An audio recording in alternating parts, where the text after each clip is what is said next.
അസ്സലാമു അലൈക്കും വറഹ്മത്തുള്ളാഹി. ഒരു നോമ്പുകാരന് അള്ളാഹു നൽകുന്ന ഏറ്റവും വലിയ സ്ഥാനം എന്ന് പറയുന്നത് നാളെ സ്വർഗത്തിൽ റയ്യാൻ എന്ന് പറയുന്ന പ്രത്യേകമായ കവാടം ഉണ്ട് എന്നുള്ളതാണ്.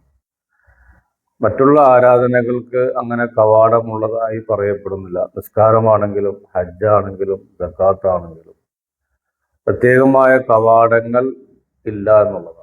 പക്ഷെ നോമ്പുകാരനെ സംബന്ധിച്ചിടത്തോളം പരിശുദ്ധമായ സ്വർഗത്തിൽ അയിന സായിമൂനി, നോമ്പുകാർ എവിടെയാണ്, അവർ ഇറങ്ങി വരിക, അവർ ഈ കവാടത്തിലൂടെ പ്രവേശിക്കുക എന്ന് വിളിച്ചു പറയുമെന്ന് ഹബീബായ റസൂലുള്ളാഹി സ്വല്ലല്ലാഹു അലൈഹി വസല്ലം തങ്ങൾ പറയുന്നു. റയ്യാൻ എന്ന് പറയുന്ന പ്രത്യേകമായ കവാടത്തിലൂടെയാണ് നോമ്പുകാർ പ്രവേശിക്കേണ്ടത്.